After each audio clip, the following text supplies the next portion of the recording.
আসসালামু আলাইকুম প্রিয় শিক্ষার্থীরা, আশা করি ভালো আছো। আজ আমি তোমাদের সঙ্গে যুক্ত হচ্ছি ক্রিয়েটিভ অনলাইন কোচিং সেন্টার থেকে, যেখানে ক্রিয়েটিভ অনলাইন কোচিং সেন্টারে তোমরা পাবে একদম সৃজনশীলভাবে প্রতিটা টপিক, যেখানে প্রতিটা টপিক সৃজনশীলভাবে শেখানো হয়। বিশেষ করে ইংরেজি বিষয়টা তোমাদের সৃজনশীলভাবে ভেঙে ভেঙে একদম অনলাইন ভিত্তিতে আর কি শেখানো হবে। সো আমি হচ্ছে আমি বর্তমানে জাহাঙ্গীরনগর বিশ্ববিদ্যালয়ে পড়াশোনা করছি। 2026 সেশনে আর কি আমি চান্স পেয়েছি অ্যাকাউন্টিং ডিপার্টমেন্টে। সো আজকে তোমাদের সঙ্গে আলোচনা করব ইংরেজি বিষয়ে, ইংরেজির একটা টপিক নিয়ে আর কি। এসএসসি যারা এবার দিবে 2026-এর জন্য, সেই এসএসসির জন্য ইংরেজির টপিক, গুরুত্বপূর্ণ যে টপিক, সেটা আর কি আলোচনা করব। বিষয়টা হচ্ছে কি চেঞ্জিং সেন্টেন্স। চেঞ্জিং অর্থ চেঞ্জিং সেন্টেন্স, চেঞ্জিং সেন্টেন্সের বিষয়টা কি জানতে হবে। চেঞ্জিং অর্থ পরিবর্তনশীল, সেন্টেন্স অর্থ বাক্য, অর্থাৎ চেঞ্জিং সেন্টেন্স অর্থ পরিবর্তনশীল বাক্য, অর্থাৎ যে বাক্যটা এক বাক্য থেকে অন্য বাক্যে রূপান্তর করা হয় বা এক বাক্য থেকে অন্য বাক্যে পরিবর্তন করা হয়, তাই হচ্ছে চেঞ্জিং সেন্টেন্স। চেঞ্জিং সেন্টেন্স কোন বিষয়ের জন্য? ফর এসএসসি 2026, মানে এসএসসি 2026-এর জন্য চেঞ্জিং সেন্টেন্সটা। ঢাকা বোর্ড 2025 ক্লাস ফার্স্ট, অর্থাৎ আজকেই প্রথম ক্লাস। বাংলাদেশের বেশিরভাগ শিক্ষার্থীরা ইংরেজিতে দুর্বল, তারা ইংরেজিতে অতটা বিষয় ভালোভাবে বোঝে না। জরিপে দেখা যায় যে বেশিরভাগ শিক্ষার্থীরা ইংরেজিতেই আর কি ফেল করে, ইংরেজিতেই তাদের খারাপ মার্ক থাকে। তো আমরা আর কি কোচিং সেন্টার থেকে সর্বোচ্চভাবে চেষ্টা করবো যাতে তোমাদের ইংরেজি বিষয়গুলো ভেঙে ভেঙে বাংলা অর্থ সহকারে ক্লিয়ার করে দেওয়া যায়। তো চেঞ্জিং সেন্টেন্সে বেশি দেরি না করে আর কি চেঞ্জিং সেন্টেন্সটা শুরু করব। আশা করি তোমাদের এতদিন অনেক বেসিক ক্লিয়ার হয়ে গেছে, অত বেসিক বোঝানো লাগবে না, শুধু আমরা আজকে বোর্ডটা সলভ করে দেখাবো। তো চেঞ্জিং বেশি দেরি না করে শুরু করে দেওয়া যাক। চেঞ্জিং সেন্টেন্সে প্রথম সেন্টেন্সটা কি আছে সেটা আমাদের দেখতে হবে। প্রথম সেন্টেন্সটা যেটাই থাকুক, আগে দেখতে হবে কিসে পরিণত করতে বলছে। দেখছি চেঞ্জিং সেন্টেন্সে প্রথম সেন্টেন্সটা নেগেটিভ গঠনে আছে, নেগেটিভ স্ট্রাকচারে আছে, নেগেটিভে পরিণত করতে বলছে। এখন কোন সেন্টেন্সটা থেকে নেগেটিভে বানাতে বলছে সেটা আমাদের দেখতে হবে আগে, অর্থাৎ আমাদের সেন্টেন্সটা চিনতে হবে, তারপর চিনতে হবে এই সেন্টেন্সটা কিসে আছে, মানে কিসেতে পরিবর্তন করতে বলছে। তো আমরা দেখে নিই কিছু কিছু সেন্টেন্স আর কি দেখে নিই। চেঞ্জিং সেন্টেন্স অনেক প্রকার সেন্টেন্স আছে, যেমন affirmative sentence, negative sentence, imperative sentence, optative sentence, exclamatory sentence, এরকম অনেক প্রকারের আর কি সেন্টেন্স আছে চেঞ্জিং সেন্টেন্সে। তো চেঞ্জিং সেন্টেন্স জানার জন্য প্রথমে আমাকে সেন্টেন্সগুলো চিনতে হবে। তো প্রথমে জানি অ্যাফার্মেটিভ সেন্টেন্স কি।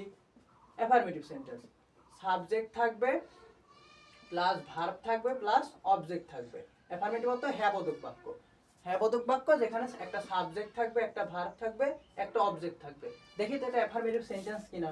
দেখো এখানে ইট যেটা সাবজেক্ট হিসেবে কাজ করছে, লিভস যেটা কি ভার্ব হিসেবে কাজ করছে, ক্রিয়া হিসেবে কাজ করছে, আর টুগেদার তো ঐক্যবদ্ধভাবে, অর্থাৎ যেটা অবজেক্ট আর কি, বাকি অংশ যেটা কিসের রূপান্তর করতে বলছে, নেগেটিভ সেন্টেন্স। নেগেটিভ সেন্টেন্সের স্ট্রাকচার কি?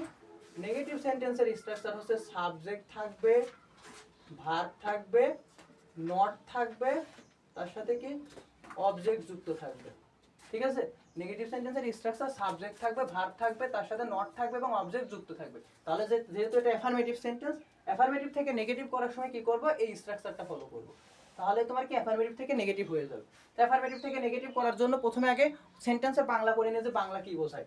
ইট এটা লিভস বসবাস করে, টুগেদার এরা একত্রে বসবাস করে। যখন অ্যাফার্মেটিভ থেকে নেগেটিভ করব তখন সেন্টেন্সটা অবশ্যই পরিবর্তন হবে, কিন্তু মিনিংটা অর্থাৎ সেন্সটা, অর্থটা একই থাকবে।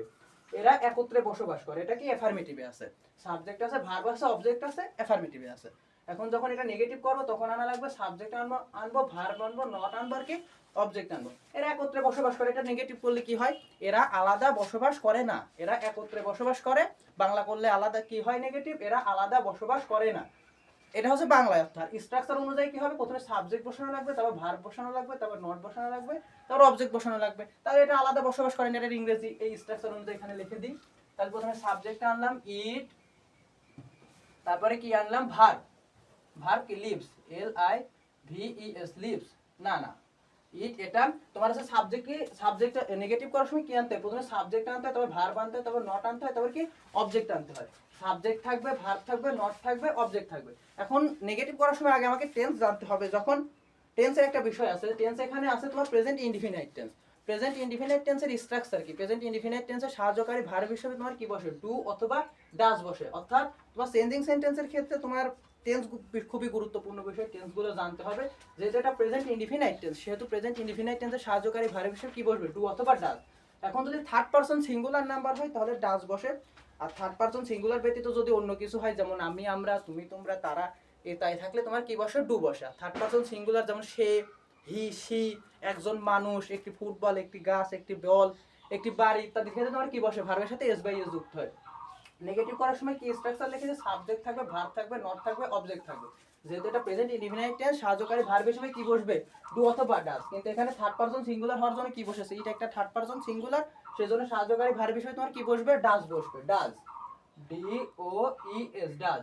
এবার ভার্বের সাথে কি অ্যাড করতে বলেছি, নট অ্যাড করতে বলেছে, তাহলে ডাজ নট বা ডাজেন্ট, সংক্ষেপে ডাজ নট আর পূর্ণরূপে ডাজেন্ট, ইট ডাজ নট বা it doesn't live, L I V E live. যখন তুমি এখানে এস এস এর জন্য তুমি এখানে কি ডাজ নট নেছো, যখন তুমি এখানে এস এর জন্য ডাজ নট নেছো তখন কি এখানে এস আসবে না, এখানে আর এস আসবে না, যেহেতু এখানে তুমি এস এর জন্য এখানে ডাজ নট নেছো বা এস এর জন্য ডাজ নেছো, এস এর জন্য যেহেতু এখানে ডাজ বা ডাজ নট নেছো সেহেতু এখানে তোমার কি আসবে, এস এখানে আসবে না। তাহলে it does not live separate, S E P E R A T E, separate, এটা আলাদা বাস করে না, এটা একত্রে বাস করে, নেগেটিভে হবে, এটা আলাদা বাস করে না। দ্বিতীয় সেন্টেন্স আসো, দ্বিতীয় সেন্টেন্সে কি বলেছে, সিম্পল করতে বলেছে। এখন সিম্পল করতে বলেছে কোন সেন্টেন্স থেকে সেটা আমাদের জানতে হবে। সিম্পল, কমপ্লেক্স, কম্পাউন্ড এরকম তিন প্রকার বাক্য আছে। সিম্পল অর্থ সরল বাক্য, কমপ্লেক্স অর্থ জটিল বাক্য, আর কম্পাউন্ড অর্থ যৌগিক বাক্য। এখন কোন সেন্টেন্স থেকে সিম্পল আসতে বলছে সেটা জেনে নিই। প্রথমে সিম্পলের স্ট্রাকচারটা জেনে নিই। সিম্পলের স্ট্রাকচার হচ্ছে সাবজেক্ট থাকবে আর একটা ফাইনাইট ভার্ব থাকবে,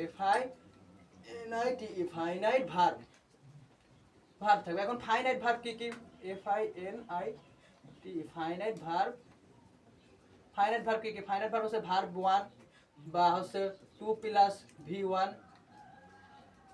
তারপর হচ্ছে তোমার কি জিরান্ড, GERUND, জিরান্ড, যেটা কি ভার্ব হিসেবে ভার্ব থাকে কিন্তু ভার্বের সাথে আইএনজি যুক্ত হয়ে নাউনের মতো কাজ করে, সেটাই জিরান্ড। জিরান্ড বা কি ভার্বের সাথে আইএনজি, যেটা কি নাউনের মতো কাজ করে। আরটা কি পার্টিসিপল, PERTICIPL, পার্টিসিপল। এইগুলোই সবই তোমার কি, এগুলো সবই তোমার কি, এগুলো সবই তোমার ফাইনাইট ভার্ব। আর সাবজেক্ট থাকবে, ফাইনাইট ভার্ব থাকবে, সেটা তোমার কি সিম্পল সেন্টেন্স। আর কমপ্লেক্স সেন্টেন্সের নিয়ম কি, কমপ্লেক্স সেন্টেন্সে থাকবে তোমার একটা দুইটা, কমপ্লেক্স সেন্টেন্সে দুইটা অংশ থাকবে, পাশাপাশি সেটা তোমার কি সাবঅর্ডিনেট ক্লজ দ্বারা যুক্ত থাকতে হবে। সাবঅর্ডিনেট ক্লজ তোমার এখানে চেনাবো, কারণ এখানে কমপ্লেক্স বানাতে বলছে, তো সেটা পরে আর কি শেখাছে। আগে কম্পাউন্ডটা শিখে নাও। কম্পাউন্ড অর্থ তোমার সরল, জটিল, যৌগিক বাক্য। কম্পাউন্ড অর্থ যৌগিক বাক্য। কম্পাউন্ড সেন্টেন্সের দুইটা অংশ থাকে এবং দুই পাশে দুইটা অংশ সিম্পল সেন্টেন্স দ্বারা যুক্ত থাকে। কম্পাউন্ডের দুইটা অংশ থাকবে, দুইটি অংশ, এবং দুই পাশে দুটি সিম্পল সেন্টেন্স থাকবে। কম্পাউন্ডের দুইটা অংশ থাকবে, পাশাপাশি কি দুই পাশে দুইটা সিম্পল সেন্টেন্স দ্বারা যুক্ত থাকতে হবে, তাহলে সেটা কম্পাউন্ডে আসবে। দেখো তো শিক্ষার্থীরা যে এখানে এটা কম্পাউন্ড সেন্টেন্সে আছে কিনা। কম্পাউন্ড সেন্টেন্সের নিয়ম কি বলেছি, দুই পাশে দুইটা অংশ, না কম্পাউন্ড সেন্টেন্সের নিয়ম হচ্ছে দুইটা অংশ থাকবে এবং দুইটি কি সিম্পল সেন্টেন্স দ্বারা যুক্ত থাকতে হবে। দেখো এখানে দুইটা সিম্পল সেন্টেন্স দ্বারা যুক্ত আছে, দেখো এখানে দুইটা সিম্পল সেন্টেন্স দ্বারা তোমার কি যুক্ত আছে। দুইটা সিম্পল সেন্টেন্স দ্বারা কিভাবে যুক্ত আছে, দেখো এখানে একটা সিম্পল সেন্টেন্স আছে, এখানে একটা সিম্পল সেন্টেন্স আছে। সিম্পল সেন্টেন্সের নিয়ম কি শিখাইছি, সাবজেক্ট থাকবে আর একটা কি থাকবে, ফাইনাইট ভার্ব থাকবে, তাহলে কি হচ্ছে সিম্পল সেন্টেন্স হচ্ছে। দেখো এখানে সাবজেক্ট আছে আর এখানে একটা ফাইনাইট ভার্ব আছে, এখানেও দেখো সাবজেক্ট আছে, এখানে ফাইনাইট একটা ভার্ব আছে। ফাইনাইট ভার্ব অর্থ কি V1, সাবজেক্ট আছে, পাশাপাশি কি আছে ফাইনাইট ভার্ব। এখানে সাবজেক্ট আছে, ফাইনাইট ভার্ব আছে, সাবজেক্ট আছে, ফাইনাইট ভার্ব আছে, তাহলে তোমার কি সেন্টেন্স হচ্ছে, সিম্পল সেন্টেন্স হচ্ছে। এখন হচ্ছে সিম্পল সেন্টেন্স তোমার নিয়ম বলছি কি, সাবজেক্ট থাকবে, পাশাপাশি ফাইনাইট ভার্ব থাকবে। সাবজেক্ট আছে, ফাইনাইট ভার্ব আছে, এটাই সেম সাবজেক্ট, এটাই সেম আর কি সেম ফাইনাইট ভার্ব থাকবে। অর্থাৎ এখানে সাবজেক্টটা দেওয়া নেই, এখানে যে তোমার বি অর্থ কি মৌমাছি, যে তোমার মৌমাছি, যে তোমার বি মৌমাছি এখানে যে কাজটা করে এখানেও কি সেম কাজটা করছে। এখানে তারা সাবজেক্টটা কি রাখছে, উজ্জ্ব রাখছে, অর্থাৎ সাবজেক্ট এখানে দিইনি, সাবজেক্ট এখানে বি হবে, অর্থাৎ বি এখানে সাবজেক্ট, এখানে ফাইনাইট ভার্ব, এখানেও বি সাবজেক্ট, এখানে ফাইনাইট ভার্ব, কিন্তু বি এখানে কি রাখছে উজ্জ্ব, অর্থাৎ কি বাদ রেখেছে, এখানে বি দিলেও কোনো সমস্যা ছিল না। তাহলে সাবজেক্ট আছে, ফাইনাইট ভার্ব আছে, এই সেম সাবজেক্ট এখানে উজ্জ্ব রাখছে, অর্থাৎ এখানে সাবজেক্ট আছে, এখানে ফাইনাইট ভার্ব আছে, পাশাপাশি কয়টা অংশ দ্বারা যুক্ত আছে, দেখো তো একটা অংশ, দুইটা অংশ, দুইটা অংশ দ্বারা যুক্ত আছে, তাহলে এটা তোমার কি সেন্টেন্স হচ্ছে, কম্পাউন্ড সেন্টেন্স হচ্ছে। কম্পাউন্ড সেন্টেন্সের আরেকটা বড় বৈশিষ্ট্য হচ্ছে এখানে একটা কি কনজাংশন থাকবে। কম্পাউন্ড সেন্টেন্সের আরেকটা বৈশিষ্ট্য কি, CONJUNCTION, কনজাংশন থাকবে। কনজাংশন গুলো লিখে নাও।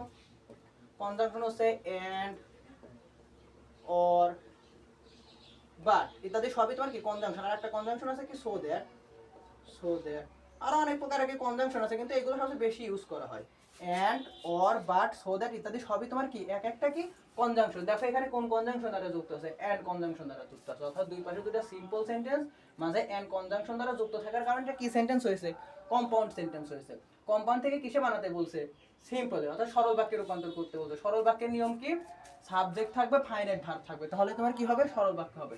এখন বাংলা করে দেখি, বীজ মৌমাছিরা কালেক্ট সংগ্রহ করে নেকটার, মধু, মধু না অমৃত, বীজ মৌমাছিরা কালেক্ট সংগ্রহ করে, নেকটার অর্থ অমৃত, মৌমাছিরা অমৃত সংগ্রহ করে ফ্রম দ্য ফ্লাওয়ার্স ফুল থেকে, মৌমাছিরা ফুল থেকে অমৃত সংগ্রহ করে অ্যান্ড মেক হানি এবং মধু তৈরি করে।